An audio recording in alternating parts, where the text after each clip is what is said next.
Au Maroc, le soleil, d'habitude un allié, est devenu un véritable adversaire. Le pays est engagé dans une bataille de tous les instants contre cet astre brûlant qui fait disparaître sa ressource la plus vitale, l'eau.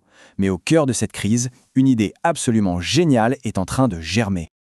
Alors, il faut bien comprendre que la situation est vraiment tendue. Le Maroc fait face à une sécheresse historique, ça fait 7 ans que ça dure, sans interruption. Et bien sûr, ça met une pression énorme sur les réserves d'eau qui sont stockées dans des barrages qui, littéralement, se vident. Et pour se rendre compte de ce que ça veut dire concrètement pour les gens, regardons les chiffres. Dans les années 60, un Marocain disposait en moyenne de 2600 mètres cubes d'eau par an. Aujourd'hui, on est à moins de 650. C'est une chute absolument vertigineuse. La crise est bien réelle et elle touche tout le monde. Du coup, la question qui se pose, c'est et si, au lieu de juste subir le soleil, on pouvait le retourner contre lui-même? C'est ça, l'idée de génie au cœur d'un projet pionnier. Créer une sorte de bouclier qui non seulement protège l'eau de l'évaporation, mais qui en plus transforme cet ennemi en allié. Bon, entrons un peu plus dans le détail. Parce que pour le Maroc, il ne s'agit pas juste d'une mauvaise passe, c'est un défi majeur, presque existentiel, qui pèse sur son avenir. Prenez ce chiffre. Il est sidérant. Chaque année, 530 millions de mètres cubes d'eau. C'est la quantité qui part en fumée, qui s'évapore des barrages marocains. Une perte colossale, une véritable hémorragie silencieuse que le pays ne peut tout simplement plus se permettre. Et en plus de ça, il y a une sorte de tempête parfaite facteur qui aggrave la situation. On a parlé des 7 ans de sécheresse, mais il faut ajouter des records de chaleur qui s'enchaînent. Résultat, les barrages sont remplis à seulement 35%, c'est 2 fois moins qu'il y a 10 ans. Et les projections ne sont pas roses. C'est une véritable course contre la montre. Alors face à ça, quelle est la réponse?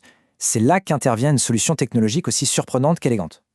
L'idée, ce n'est plus de subir le soleil, mais de faire équipe avec lui.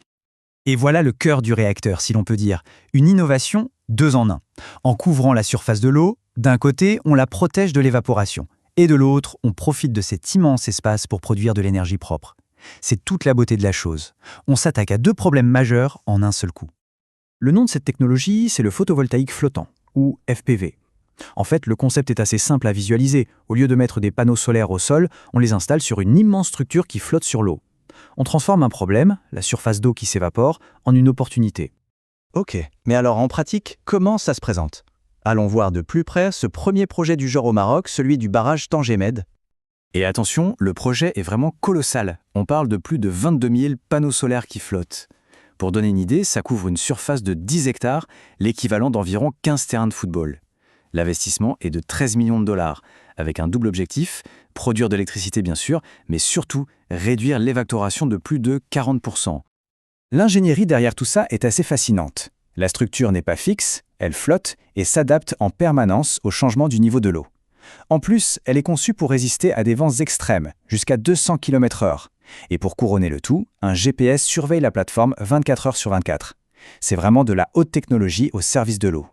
Bien sûr, comme pour toute innovation, ce projet ne fait pas l'unanimité.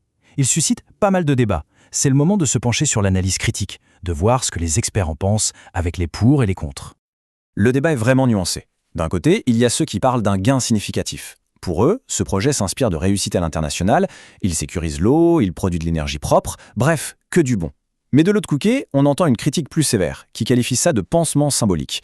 Ces experts disent que c'est bien joli, mais que ça ne s'attaque pas aux vraies causes de la crise, comme la surconsommation d'eau dans l'agriculture. En gros, ce serait une petite rustine sur un problème national gigantesque.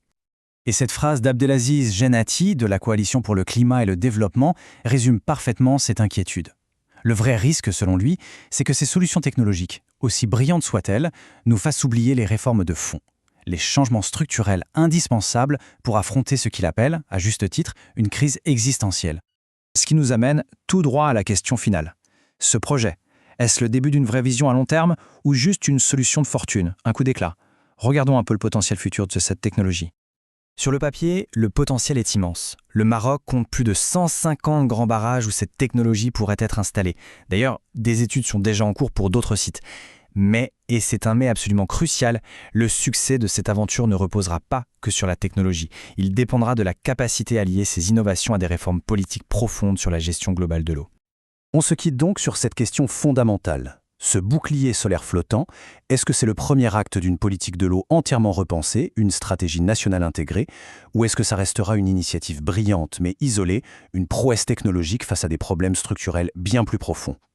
De la réponse à cette question dépend, ni plus ni moins, l'avenir de la sécurité en eau de toute une nation.